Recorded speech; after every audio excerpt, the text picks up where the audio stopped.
Assalamualaikum warahmatullahi wabarakatuh. Apa kabarnya untuk sahabat Posnema di luar sana? Semoga sampai hari ini kita semua dalam kondisi baik dan siap untuk berkarya. Oke, di hari ini kita akan mengawali sebuah perbincangan dulu. Tapi sebelumnya kita harus berjargon tentang Posnema. Oke, siap nggih? Posnema siap berbagi kebaikan.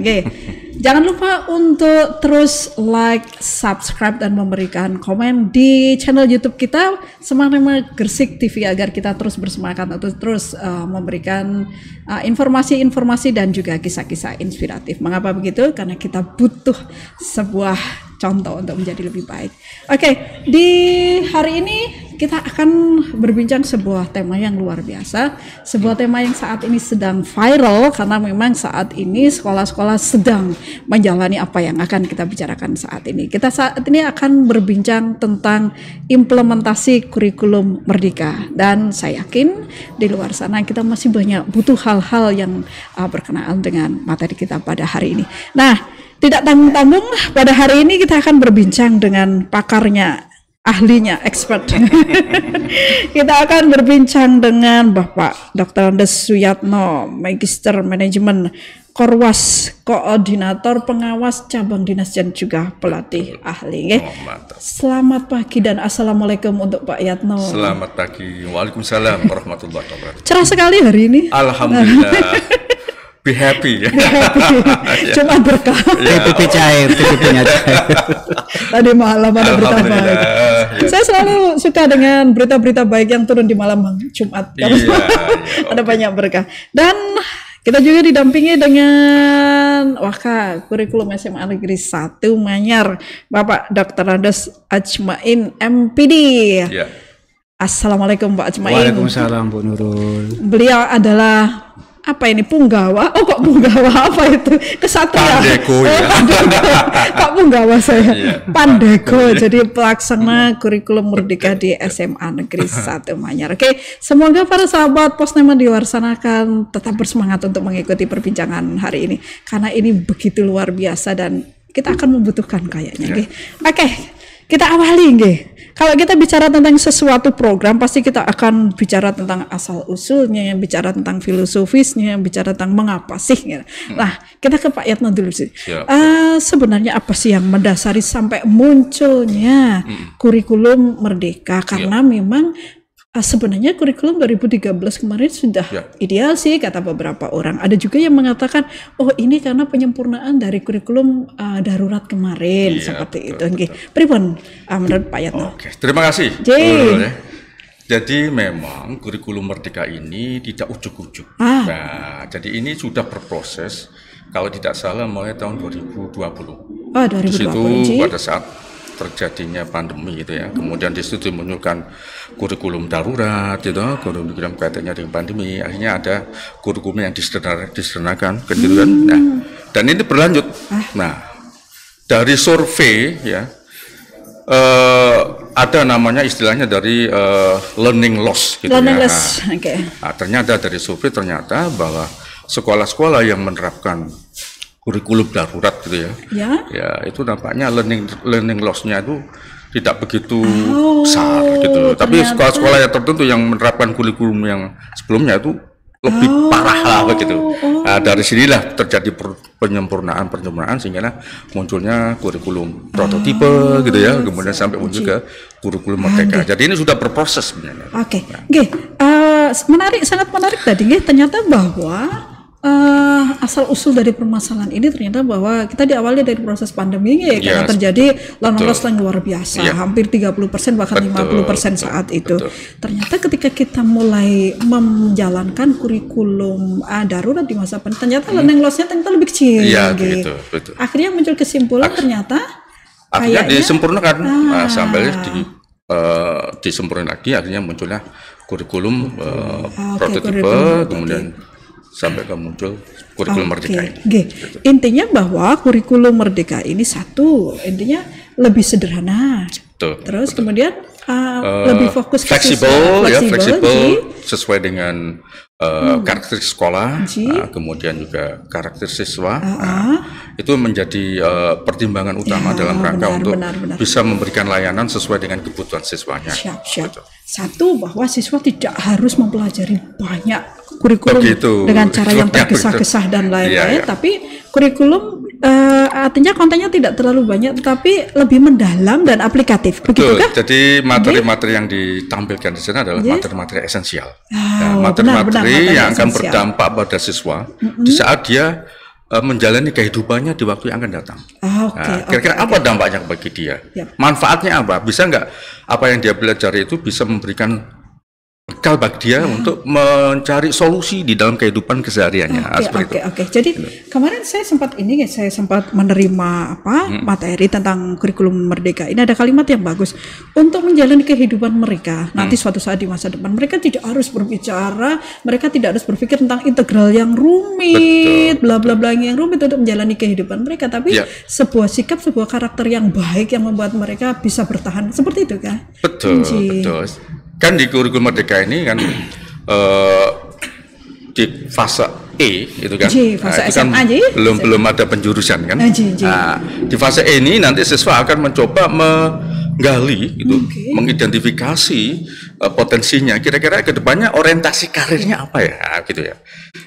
Nanti di kelas 11 atau di fase F baru dia bisa menentukan kira-kira orientasi karir saya di mana, sehingga mapel-mapel yang dia pelajari itu sudah sesuai dengan karir yang akan dia tuju, dan itu mensupport dia nanti belajar di perguruan tinggi. Berarti ininya mungkin para sahabat Posnema di sana masih belum paham fase E itu apa. Jadi fase E itu kelas SMA kelas 10. Jadi di kelas 10 nanti siswa masih bicara tentang materi-materi umum. Diharapkan mereka sudah mendapatkan materi-materi dasar secara menjadi semua mata pelajaran. Baru nanti di fase fase F mereka akan kelas 11 dan 12 mereka benar-benar bisa fokus di mata pelajaran yang mereka sesuai dengan keinginan mereka, karir yang diharapkan. Berarti mereka di kelas 10 itu mereka sudah mulai menemukan sehingga tahu benar apa yang mereka inginkan. Jadi di sini peran BK dan juga itu maksud saya guru-guru mungkin wali kelas dan juga orang tua tentunya itu harus bisa membantu siswanya dalam rangka untuk bisa menggali potensinya, kemudian diarahkan kira-kira karir kedepannya apa yang akan dia pilih. Ini penting sekali. Berarti kayaknya materi-materi seperti ini harusnya orang tuanya juga paham. Artinya harus ada sesi khusus di mana orang tua diberi sosialisasi tentang muatan dari sehingga nanti sinergi antara orientasi karir siswa, keinginan siswa dan orang tua saling mendukung. Jangan sampai, mohon maaf ya, kejadian sebelumnya siswanya saya ingin mau kedokteran. Orang tuanya enggak setuju. Enggak. Saya ingin masukkan ke akabri saja. Gitu. Ada seperti itu sehingga terjadi konflik antara orang tua dan siswa. Ini jangan sampai terjadi. Di beberapa literatur yang dibaca ternyata menu utama dari kurikulum Merdeka ini adalah kegiatan intrakurikuler dan juga P5 penguatan profil pelajar Pancasila. Sehingga ada kegiatan berbentuk pembelajaran di kelas dan ada kegiatan proyek. Sebenarnya bisa dijelaskan secara mudah seperti apa? Begini, untuk kurikulum Merdeka itu untuk mata pelajaran itu di dalam penguatan profil pelajar Pancasila, itu profil Pancasila adalah final goal-nya. Goal-nya. Dari setiap lembaga itu di profil pelajar penguatan karakter itu. Nah, profil pelajar Pancasila ini merupakan katalisator dalam rangka apa? Untuk menuju pendidikan nasional. Benar. Manusia Indonesia seutuhnya. Betul. Benar. Di dalam implementasinya profil pelajar Pancasila ini diintegrasikan di kegiatan intrakurikuler di dalam pembelajaran kesehatan guru tatap muka kemudian co-kurikuler yaitu pembelajaran proyek. Yang mana alokasi waktunya antara 25 sampai 30%. Benar. Jadi tetap bahwa penguatan profil pelajar Pancasila itu sebenarnya sudah masuk juga di kegiatan atau intranya, di include atau terintegrasi di pembelajaran di kelas. Nah, kemudian diperkuat dengan kegiatan proyek. Oke, kita beralih ke Pak Atsmain. Untuk SMA Negeri 1 Manyar sendiri, ini kan termasuk salah satu dari sekolah yang dipilih oleh masyarakat di Gresik, ya, berharap bahwa SMA Manyar juga bisa mengikuti perkembangan yang ada di masyarakat. Betul. Sejauh ini apakah SMA Manyar juga siap untuk menjalankan kurikulum merdeka di tahun pelajaran ini? Ya, terima kasih Bu Nurul. Dikatakan apakah Manyar sudah siap atau belum? Manyar kayaknya sudah siap 4 tahun yang lalu. Luar biasa sekali. Karena kenapa saya bilang gitu? Karena saya masih ingat dulu, masih pada saat itu Pak Gofur selaku kepala sekolah, ada pendaftaran sekolah untuk melaksanakan kurikulum merdeka sebagai sekolah penggerak. Pak Gofur terdesak supaya mengikuti agar Manyar tertunjuk sebagai sekolah penggerak gitu ya. Lah saat itu akhirnya Pak Gofur kan untuk tes. Dengan tes di tengah-tengah tes itu namanya Pak Gofur hilang. Lah ternyata Pak Gofur menanyakan, loh kenapa nama saya hilang? Ternyata mohon maaf Pak, usia Bapak sudah mendekati purna. Akhirnya Manyar nggak jadi sekolah penggerak. Padahal dari sisi SDM dan siap banget Manyar untuk melaksanakan. Sehingga di tahun 2021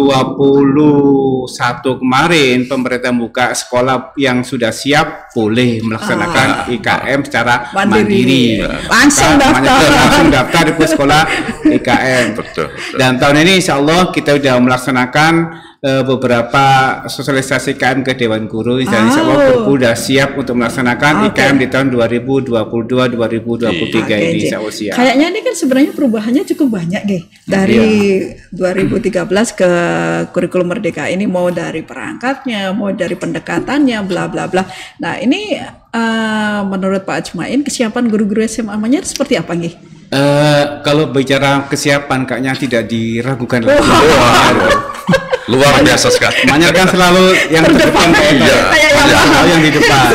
Jadi perubahan apapun bagi Manyar nggak ada masalah. Mereka udah siap. Selalu terespon dengan baik. Iya, selalu begitu. Tapi sebenarnya gini Pak, sebenarnya nyawa dari kurikulum merdeka itu kan sebenarnya pembelajaran terdiferensiasi. Artinya melayani siswa sesuai dengan kebutuhan mereka, gaya belajar mereka. Nah sebenarnya di Manyar sudah terlayani melalui kegiatan SKS yang ada 2 tahun, 4 tahun. Kalau bicara hal itu, Manyar kayaknya sudah 2 tahun yang lalu sudah melaksanakan pembelajaran seperti itu. Artinya bahwa kita selalu melihat kondisi karakter dari siswa dan kecepatan belajar. Untuk mereka yang cara belajarnya lebih cepat, kita kelompok ke dalam sekolah SKS Pak. Sehingga kita sudah melaksanakan tahun ini tahun yang lulus angkatan pertama ini, sekarang udah angkatan ketiga. Jadi kita sudah melaksanakan pembelajarannya model seperti itu. Artinya di KM sekarang ini teman-teman guru nggak kaget lagi dan nggak diragukan lagi, semuanya sudah siap. Karena sebenarnya apa yang sudah kita lakukan itu sebenarnya sudah termasuk ruh dari kurikulum merdeka. Cuman judulnya berbeda, istilahnya berbeda sebenarnya. Artinya kita terbiasa untuk pembelajaran gak asal gebiah tapi benar-benar pembelajaran yang disesuaikan dengan gaya belajar. Kalau kita bicara tentang ini terdiferensiasi, kita berangkatnya ke asesmen diagnostik. Ini sebenarnya ada beberapa jenis Pak. Ada yang kecepatan belajar, terus apa lagi Bapak? Kita setback dulu ya, kaitannya dengan karakteristik peserta didik ya. Sebenarnya ini bukan hal baru, artinya benar. pada saat Bapak Ibu guru melaksanakan penilaian kinerja guru itu ada 14 kompetensi di situ. Nah, salah satunya nomor 1 ini adalah mengenali karakteristik peserta didik. Benar. Itu yang utama Pak ya. Itu nomor 1 itu. Nah, di sini kita tinggal stressing saja. Tadi yang dimaksud dengan karakteristik peserta didik itu, yang pertama adalah learning readiness. Jadi kesiapan belajar siswa. Ya, jadi melalui tes diagnostik akademik gitu ya. Nanti akan teridentifikasi mana yang siswa upper, kemampuan tinggi gitu ya, kemudian menengah, kemudian bawah. Ya, tentunya nanti di dalam layanannya kepada 3 kelompok ini tentunya berbeda. Ya nggak bisa ya mereka yang level tinggi terus pembelajarnya disamakan gitu. Nanti dia bosan itu. Yang kasihan nanti yang bawah pondal. Maka layanannya harus berbeda sesuai dengan karakteristiknya seperti itu, kemampuan akademisnya. Nah, gitu. Tapi ujung-ujungnya ke depan akan capaian pembelajaran akan tercapai. Itu yang pertama. Yang kedua adalah gaya belajar, gitu ya. Gaya belajarnya di sini ada paling tidak ada 3 kan, VAK, visual, auditory, dan kinestetik. Ya, masing-masing ini pasti punya kelebihannya. Bapak Ibu guru bisa melayani. Kalau mereka siswa kita yang visual, ya tentu dia akan belajar maksimal kalau konten-konten materinya dalam bentuk video, gambar-gambar, begitu kan. Nah, kinestetik beda lagi. Itu learning by doing. Guru harus bisa memberikan layanan pembelajaran yang membuat siswa selain dapat konsep, tapi dia bisa mempraktekkannya. Nah, berikutnya adalah auditory. Auditory ya tentunya konten-konten yang kaitannya dengan listening script untuk bisa mendengarkan gitu. Materi pembelajaran dalam bentuk listening. Artinya keren sekali ya Bapak. Pak. Ketika Bapak Ibu guru ketika memulai pembelajaran tidak langsung jebret tanpa memperhatikan kesiapan mereka. Kita tidak pernah tahu, jangan-jangan anak ini ketika berangkat dari sekolah lagi bermasalah dengan orang tuanya, tahu langsung dikasih materi matematika jebret tanpa melihat. Nah, seperti itu mungkin kita kemarin ya karena memang muatan kita banyak sekali ya, jadi terkesan mengejar materi kepontal sampai akhirnya mengabaikan banyak hal, terutama kondisi siswa secara pribadi. Nah itu kayaknya ini saya senang karena diperhatikan ini. Nah, ini yang perlu digarisbawahi oleh Bapak Ibu. Sebelum Bapak Ibu mengajar, harus mengenali siswanya. Harus to be close to the students. Nah, itu kenalilah siswanya. Nah, benar. Sehingga treatment yang diberikan tidak salah. Ya, biar chemistry-nya nyambung gitu ya. Jadi trust building-nya nyambung. Benar itu. Makanya kemarin Pak Yanto pada saat kita memberikan sosialisasi KMK guru-guru, saya tekankan bahwa Bapak Ibu guru sebelum memberikan materi ke siswa, hendaknya Bapak Ibu guru untuk mengenali siswa dengan cara memberikan asesmen diagnostik. Dan BK juga saya minta memberikan diagnostik non kognitif. Artinya biar BK mengetahui siapa sih siswa yang di rumah nggak punya tempat belajar. Itu perlu diketahui juga ya. Kondisi sosial otonominya artinya itu. Saya membayangkan keren banget ya ketika kita benar-benar mengajar terus data-data itu ada di kita itu kan. Nah, ini sebaiknya tes atau asesmen diagnostik ini diadakan di awal tahun pelajaran, awal semester, ataukah almost di setiap learning activity? Sebelum Bapak Ibu guru memberikan materi. Setiap sebelum kita masuk ke bab berikutnya. Artinya habis kita ini saat ini kita habis selesai memberikan limit, besok ke integral. Nah, sebelum integral memberikan tes lagi. Bentuknya kan tidak harus tes tulis nih, bisa pengamatan, tanya jawab. Karena tergantung data apa yang kita miliki. Itu sekali lagi ini bagi saya sesuatu yang amazing banget ketika kita tahu benar anak ini butuhnya apa, terus kita memberikan sesuai dengan kebutuhan. Menjadi sangat useless ketika kita memberikan apa yang tidak mereka butuhkan atau dengan cara yang mereka tidak inginkan. Tapi itu teori nggak? Kira-kira menurut Pak Jumaid itu ribet nggak sih dilaksanakan? Makanya ini gini Pak Yatno pada saat Mas Menteri mengatakan bahwa kurikulum merdeka memberikan kemerdekaan buat Bapak Ibu guru tapi prakteknya itu kayaknya tidak merdeka juga Pak Yatno. Itu nggak merdeka juga. Gimana bilang gitu? Kalau di kurikulum 13 kan tidak ada istilahnya tes diagnostis kan nggak ada, cuma ya sekedar pretest biasanya gitu. Pretest ada ya. Tapi sekarang kan dituntut mengadakan tes diagnostis sebelum kita memberikan materi untuk mengetahui sejauh mana kesiapan mereka gitu. Artinya agak ribet juga Pak Yatno. Tapi mau nggak mau Pak Yatno ya, namanya perubahan terutama di kurikulum dari 13 ke merdeka. Berjalan tidaknya kan tergantung dari kesiapan dari guru. Guru mindsetnya mau berubah apa tidak. Kalau mindsetnya guru masih tetap, apa artinya IKM sama saja. Apa artinya kurikulum baru? Makanya kita di saya selaku kurikulum Desmond G1 Manyar sering-sering menyinggung Pak Eno tentang asesmen diagnostik yang dilakukan setiap kali mau memberikan materi baru sehingga guru punya bekal siswa mana sih yang siap dan mana sih yang belum. Artinya pendekatan di kelas kita juga berbeda juga, metode kita juga berbeda sehingga kita memberikan pelayanan yang maksimal demi keberhasilan KBM di kelas kita.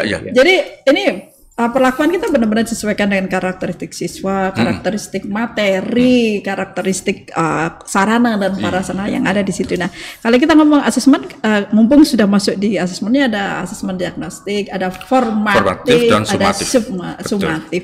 Formatif di tengah pembelajaran, bentuknya bisa pengamatan, artinya karakternya lebih ke karakter, atau bisa juga sebenarnya kognitif juga bisa di tengah-tengah. Kalau sumatif tidak harus di akhir pelajaran ya. Akhir KD, kalau saya cari padanannya ya keulangan harian. Tidak harus, tapi tidak harus di setiap akhir pembelajaran kayak misalnya kuis, tapi kuis bisa sebenarnya Bisa. Biasanya kadang kita 10 menit sebelum terakhir kita kasih kuis. Cuma di sini rambu-rambunya harus disesuaikan dengan karakteristik pembelajarannya. Misalnya Bapak Ibu guru menggunakan metode model pembelajaran project based learning. PBL. Mosok tes pilihan ganda. Project based learning kan pengamatan, praktek kan gitu kan. Sekarang saya bertanya, memang masih ada tes pilihan ganda? Harusnya enggak dong? Lah ini terkadang ada, makanya saya mengarahkan ya, harus dilihat dulu pembelajarannya seperti apa kan gitu. Kalau saya sih nggak tahu ya, ini pandangan pribadi saya. Kalau saya soal pilihan ganda itu kayak mematikan dan menyepelekan proses berpikir, karena yang ada adalah hasil akhir A, B, C. Padahal di matematika Pak Haji, yang mahal adalah proses berpikirnya. Tiba-tiba kita salah, padahal ada proses mahal di awal, penemuan rumusnya, konsepnya mengapa menghubungkan. Itu bagi saya kok justru mahalnya untuk menyelesaikan soal itu kan dari penemuan langkah proses yang ada di pengerjaannya itu. Kan situ. Anak paham benar apa yang diinginkan soal, tiba-tiba muncul, oke, saya harus menggunakan metode ini, bla bla bla. Mungkin bisa gini, pilihan ganda tapi dengan alasan. Ya pilih A, apa alasannya? Beda lagi kan? Saya akan menggali apa alasannya. Tidak hanya sekedar itu. Iya, tidak hanya sekedar pilih ganda mandi kan. Apalagi dengan mudah tanpa berpikir pun kalau dia bisa melihat jawaban temannya selesai. Itu sama dengan ini bukan memanipulit, apa itu, memutilasi pemahaman dan pengetahuan proses berpikir. Tapi ya memang itu salah satu bentuk tes yang sudah disediakan. Salah satunya. Jadi sumatif nanti bisa bervariasi, bisa pengamatan, bisa wawancara aja, bisa juga macam-macam. Silakan disesuaikan dengan tujuan pembelajaran. Siap. Kita bergeser ke project, boleh? Silakan. Sangat menarik sekali ini. Ini sebenarnya yang masih banyak difikirkan. Yang satu yang harus kita pahami, jadi seperti yang disampaikan Pak Yatna tadi, project itu berkisar antara 25 sampai 30% dari jumlah total jam per tahun. Misalnya matematika di 144 ya. Berarti kalau 25 sampai 30%-nya ada di 36 jam. 36 jam. Itu setahun itu. Setahun. Berarti tadi seperti yang dikatakan Pak Ajmain di perbincangan sebelumnya, itu dilakukan minimal 3 kali. Untuk di SMA Kesatumanya project kelas 10 kita laksanakan di 1 hari jam terakhir ada 4 jam. Kita memilih untuk mingguan gitu. Mingguan. Saltakan di hari Rabu jam 4 jam terakhir gitu ya. Benar. Jadi tidak sistem blok kita pakai harian. Kalau blok itu nanti akan menyusahkan murid pada saat mereka sudah enjoy dengan kegiatan project, harus kembali lagi ke kegiatan yang melibatkan kognitif, nanti akan sangat susah. Sudah terlanjur senang bermain-main. Makanya tak buat model seperti itu gitu. Silakan ya, sekolah diberikan nanti setiap kelas akan saya dampingi dengan satu fasilitator. Fasilitator. Tentunya Bapak Ibu guru tidak perlu takut untuk kehilangan jam, karena ada jatah jam yang diatur untuk fasilitator. Di Dapodik ada pengaturan bahwa satu fasilitator boleh menangani maksimal 3 kelas. Satu kelas 2 jam. Ekivalen dengan 2 jam. Nanti dapat, kalau dia pegang 3 kelas berarti dapat 6 jam. Kan selama ini yang digembar-gemborkan kan kurikulum merdeka, menghilangkan banyak jam pelajaran atau jatah jam pelajaran yang didapat guru, sehingga susah mereka untuk mendapatkan 24 itu di awal. Padahal banyak sekali yang bisa didapat jam-jam menjadi koordinator. Kan ada koordinator project itu 6 jam malah, malah besar gitu. Tapi kalau ada orang mengatakan di KM banyak jam berkurang, memang betul. Betul. Ya. Tapi ada penggantinya. Di sisi lain ada yang bisa kita proyeksikan untuk menjadikan mereka dapat jam tambahan. Aman berarti di SMA-nya aman Insya Allah untuk Dapodik yang sertifikat sudah aman semua, cair semua. Yang penting kan cair tuh Pak Yatno. Ya, alhamdulillah nggak cair. Sama di sekolah penggerak binaan saya juga, alhamdulillah 100% aman. Jadi nggak usah khawatir Bapak Ibu. Wah nanti jangan-jangan TPP saya terganggu. Insya Allah enggak, lancar Insya Allah. Lancar. Tapi memang kan Pak Yatno sangat praktis sekali itu ya di matematika. Kalau tahun di kurikulum 13 kan ada 3 jam matematika wajib. 4 jamnya matematika peminata. 7 jam. Nah, itu 7 jam. Sekarang cuma ada 3 jam. Artinya kan kita kehilangan 4 jam. Di kelas 10 Kelas 10. Ya besok kelas 11 juga sama Pak Yatno ya. Tapi kan ada yang ketika mata pelajaran pilihan kan nanti ada lagi. Mata pelajaran pilihan itu di kelompok MIPA itu kayaknya matematika nggak masuk Pak Yatno ya. Ada. Bukannya ada di matematika lanjut? Yang MIPA itu kan ada fisika, kimia, biologi. Gak ada kan matematika. Tetapi nanti saya berpikir tak munculkan jika jamnya matematika kurang, tak munculkan matematika lanjutan gitu Pak. Gitu. Matematika lanjutan. Tapi di desain kelompok MIPA itu kan lepas matematika. Lepas matematika. Kayaknya ada di matematika lanjut deh. Yang isinya kalkulus, ada di F+ itu namanya F+. Nah, kita munculkan di matematika lanjutannya kalau jamnya seandainya matematika kurang. Kita kembali lagi ke project. Satu hal yang harus difahami bahwa begini, bukan berarti kalau saya ngajar matematika maka projectnya nanti harus dalam bentuk matematika, ternyata enggak. Tidak. Ternyata sama sekali tidak ada hubungannya dengan CP. Karena ujung-ujungnya adalah ke P5. Ya. Penguatan karakter. Nah, sebenarnya apa yang di karakter apa yang diinginkan di situ? Di profil pelajar Pancasila kan ada 6 dimensi itu ya. Beriman, bertakwa kepada Tuhan Yang Maha Esa dan berakhlak mulia gitu. Kebinekaan global, kemudian kemandirian, gotong royong, bernalar kritis dan kreatif. Jadi 6 dimensi ini nanti yang akan diperkuat ya, penanaman di kegiatan pembelajaran di P5 itu. Nanti penilaiannya ya karakter itu melalui pengamatan itu. Jadi nanti mereka dapat 2 macam rapot, betul. Rapot untuk intra dan rapot untuk P5. Terus berarti gini artinya ketika ini tidak ada hubungannya dengan CP di masing-masing mapel. Tidak ada hubungannya. Bentuknya adalah kolaborasi. Betul. Artinya nanti misalnya ketika kita memutuskan misalnya di kelas 10 kita mengambil tema pertama atau kebinekaan, artinya ada beberapa mata pelajaran bisa terintegrasi di situ. Misalnya ada matematika, ada PPKN, ada dan lain-lain bla bla bla. Sehingga nanti penanganannya adalah kolaborasi dalam bentuk namanya juga project kolaborasi. Nah, nanti kan dari tema itu, misalnya suara demokrasi, yaitu tema umumnya. Nanti kira-kira projectnya apa? Kayak pemilihan ketua kelas. Ya, pemilihan OSIS ya boleh, atau tentang pilkada monggo. Banyak sebenarnya bisa dikembangkan di sana. Pemilihan lurah kan bisa juga. Nanti diharapkan nanti ini kan pembelajaran yang bisa kolaboratif dengan lintas sektoral. Misalnya kalau suara demokrasi mau menggali katanya dengan pilkada, bisa juga nanti kerjasama dengan KPU. KPU diundang ke sekolah memberikan informasi ke anak-anak akan dilatih tuh bagaimana sih komunikasinya, sopan santunnya, bertanya, karakternya di sini akan muncul. Sehingga nanti kalau mereka benar-benar bisa lulus dari SMA ini, mereka benar-benar tidak hanya matang di konsep-konsep pembelajaran kognitif, tapi mereka benar-benar menjadi pribadi yang bisa berkomunikasi, mandiri, bertakwa, berpikir kritis. Keren kalau itu benar. Ini saya bertanya secara pribadi, ini yakin ini sekolah-sekolah bisa benar-benar menerapkan karakter seperti ini. Kita harus positif benar. Kan gitu kan? Benar. Positif thinking lah. Kita berupaya maksimal dengan berdoa, gitu. Nah, doa kita kan tergantung prasangka kita. Tuhan akan memberikan sesuatu apa yang kita prasangkakan. Insya Allah. Dan pasti terlaksana. Insya Allah. Tapi memang sebenarnya di luar sana masih banyak orang-orang yang mempertanyakan keefektifan ini. Artinya kurikulum Merdeka ini untuk bisa menjadikan profil pemuda Pancasila seperti yang kita harapkan, tidak hanya matang di kognisi tapi berwawasan global, kritis, kebinekaan dan bla bla bla bla.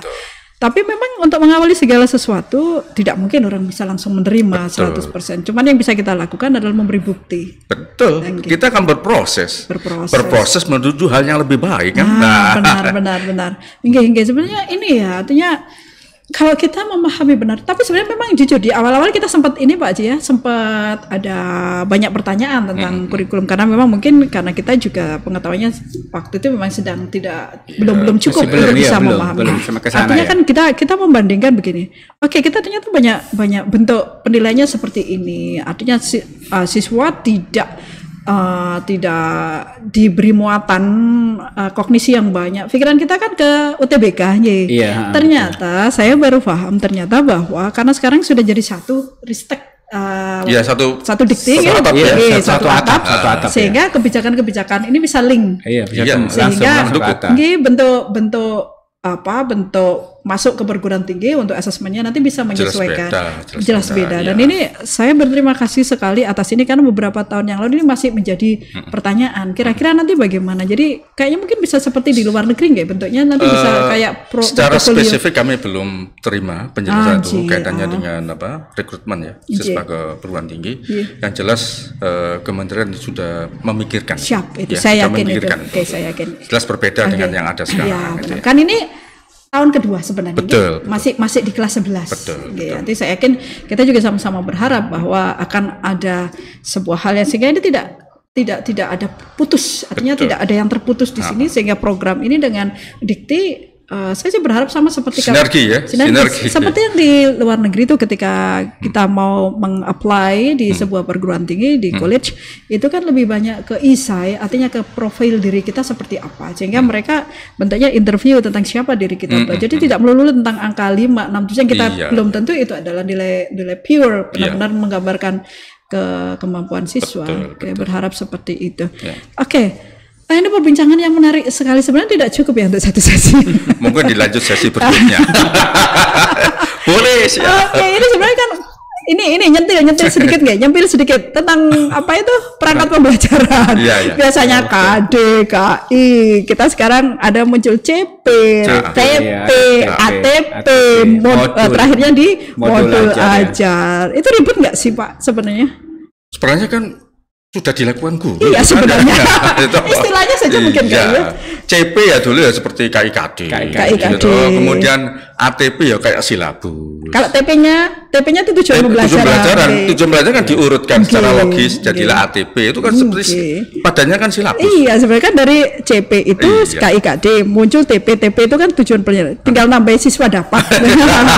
Terus kemudian alurnya muncul di ATP. Jadi misalnya ada TP-nya membuktikan, maka alur untuk membuktikan itu apa saja, memahami dulu, bla bla bla, menerapkan, baru kemudian muncul dari semua yang ada di ATP muncul modul ajar. Yang kita dulu juga padanya RPP kan gitu kan? Dan sebetulnya Bapak Ibu guru nggak usah bingung masalah modul ATP dan sebagainya itu. Jika Bapak Ibu sudah mengaktifkan akun belajar, maka di situ ada Merdeka Mengajar. Bisa melihat di platform situ, bisa ngambil dari situ. Artinya kita tinggal menyesuaikan karakteristik anak didik kita. Betul. Jadi kita mengambil, katakan di platform mengajar itu ngambil modul, maka kita menyesuaikan aja bagaimana sih cocok nggak dengan karakter anak saya. Kalau nggak cocok kan tinggal nambah dikit aja. Adaptasi dan apa namanya Pak? Misalnya ATM istilahnya. Amati, tiru, modifikasi. Jadi nggak usah bingung, guru nggak usah bingung dengan adanya perubahan semacam ini. Tinggal kita manfaatkan aja platform yang ada gitu. Benar, nanti kita disesuaikan kan. Sebenarnya memang tidak ada kayak template khusus karena namanya juga merdeka, karena namanya juga merdeka. Cuman memang benar-benar kita diberi kebebasan sehingga disesuaikan dengan kondisi siswanya. Cuman memang ya aturan-aturan hanya harus memuat minimal ini ya mungkin lah memang harus ada. Cuman template yang harus itu tidak harus seperti tidak ada. Benar-benar merdeka gitu.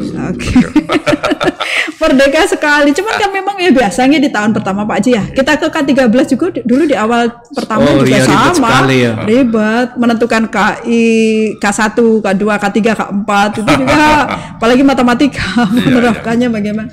Ternyata ya lama-lama juga terbiasa. Memang ya kalau misalnya ada yang khawatir dan gampang untuk memulai lah itu proses. Tapi yang jelas nanti pelaksanaan yang jadi masalah kan pelaksanaan proyek di kita mungkin nanti banyak kendala-kendala kan masih pertama, kita harus banyak memberikan informasi ke Dewan Guru untuk memahami gimana sih jalannya proyek itu. Dan nanti nggak lama ini mungkin saya mengumpulkan guru-guru kelas 10 untuk menentukan tema proyek yang kita laksanakan dan membuat RPP dari pelaksanaan proyek juga gitu kan, ada biar jelas acuannya antara kelas 1 dan kelas 10 1 sampai kelas 10 12 kan biar sama gitu ya. Nah, kalau tidak salah untuk proyek diharapkan bisa mengangkat kearifan lokal sih. Salah satunya ada 7 tema kan. Bergaya hidup berkelanjutan, ada suara demokrasi, kearifan lokal, kewirausahaan, berteknologi dan berrekayasa demi NKRI. Bangunlah jiwa raganya. Silakan pilih. Jadi saya kalau menghafal begitu susah.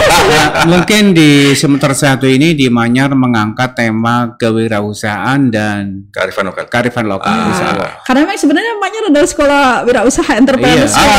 Silakan. Kira-kira apa nih? Banyak. Kewirausahanya yang ditampilkan apa? Apa jajanan bersih? Banyak ini kalau Manyar banyak Pak. Banyak yang unggulan dari KW itu banyak ya. Mulai dari kewirausahaan dalam bentuk produk garment, dari produk apapun. Silakan. Penting ini. Nanti akan muncul itu kreativitas anak-anak. Luar biasa sekali. Cuman jangan sampai begini ya. Kan proyek ini kan proyek bersama. Harusnya kan itu kolaborasi antara matematika, fisika, kimia misalnya begitu. Terus karena di jam itu terus kemudian yang kimia lagi malas datang, fisika malas datang. Titip aja pokoknya itu kan proyek kita bersama. Nggak bisa.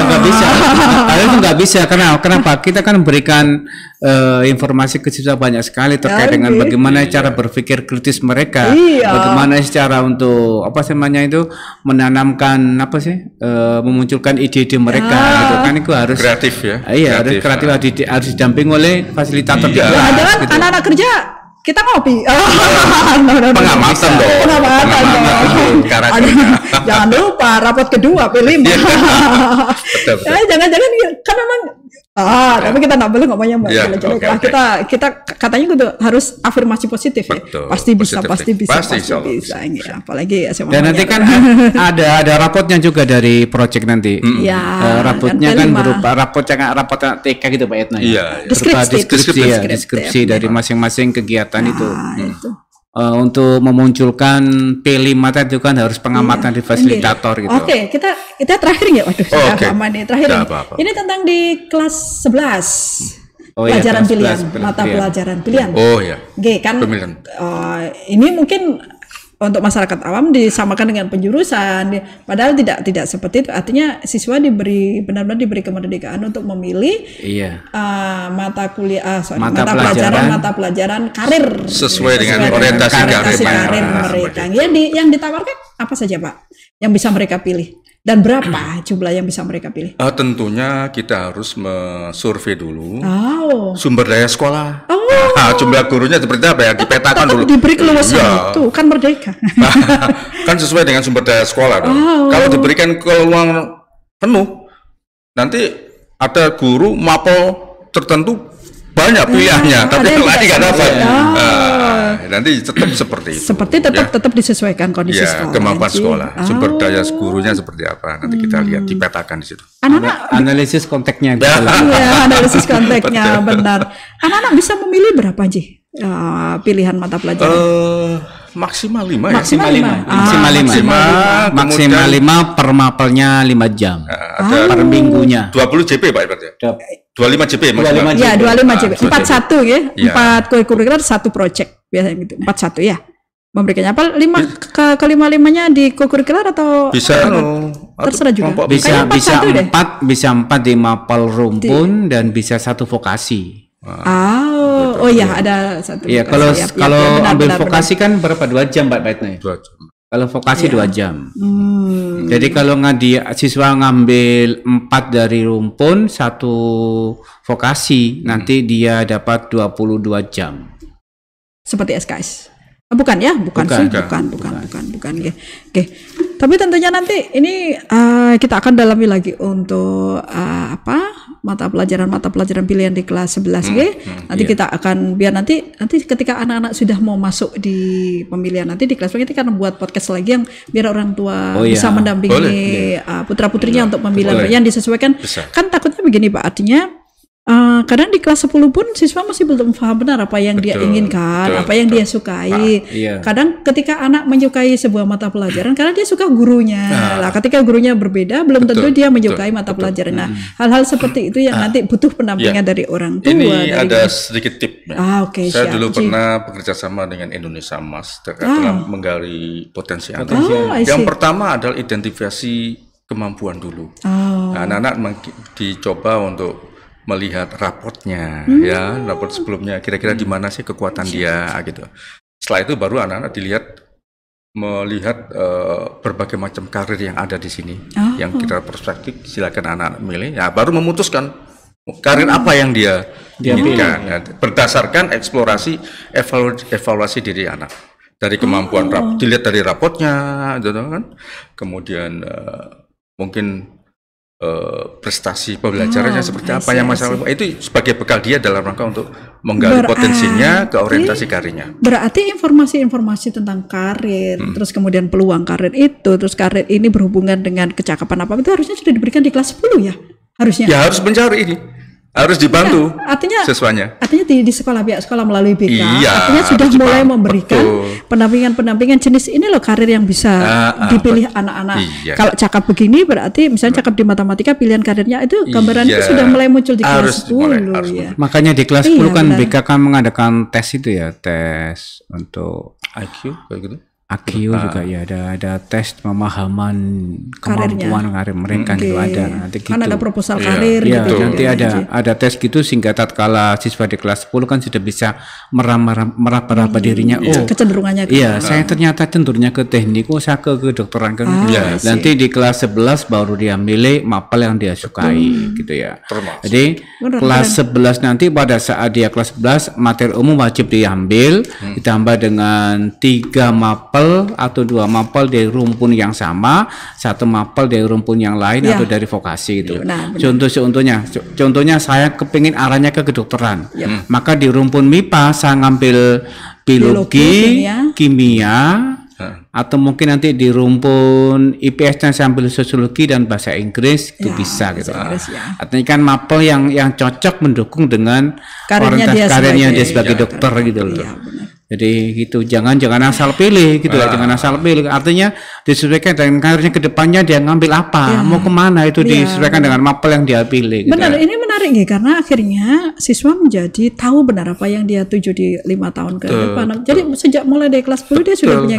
Karena memang selama ini ketika kita saja seringnya awal kemarin ketika bertanya ke anak-anak kelas 12 nih, besok kuliah di mana? Kata bingung ya.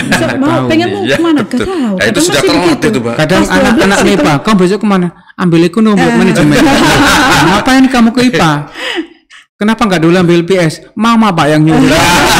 Sering seperti itu ya. Sering begitu. Seperti itu. Saya kira di awal-awal ini orang tua harus diberi pemahaman. Perlu itu, saya kira. Ya artinya mereka tidak harus mempelajari sesuatu yang benar-benar tidak ada hubungannya dengan orientasi karir mereka. Jadi selama ini banyak yang seperti yang dikatakan Pak Ajmain tadi dari IPA ternyata ujung-ujungnya karirnya atau jurusan yang dipilih perguruan tinggi IPS. Jadi dia bukan membuang waktu sih sebenarnya, tapi apa yang dia pelajari tidak benar-benar mengarah pada kekhususan dari orientasi karir yang dia pilih. Nah kalau seperti ini kan dia kelas 11 saja atau kelas 10 dia sudah punya gambaran, kelas 11 sudah benar-benar bisa memutuskan besok orientasi karir saya kemana ya. Itu keren sekali. Artinya saya membayangkan kita nanti akan ketemu dengan siswa-siswa yang matang, yang bertanggung jawab atas impian Mengapa bertanggung jawab atas impian? Karena dia sudah tahu apa yang dia mau tuju di titik mana dan beda ya Pak Haji ya ketika kita berhadapan dengan siswa yang tahu benar titik yang dituju dengan siswa yang hanya sekedar berjalan. Iya beda, hasilnya juga beda. Hasilnya di prosesnya mungkin nanti pada saat kita berhadapan dengan siswa dari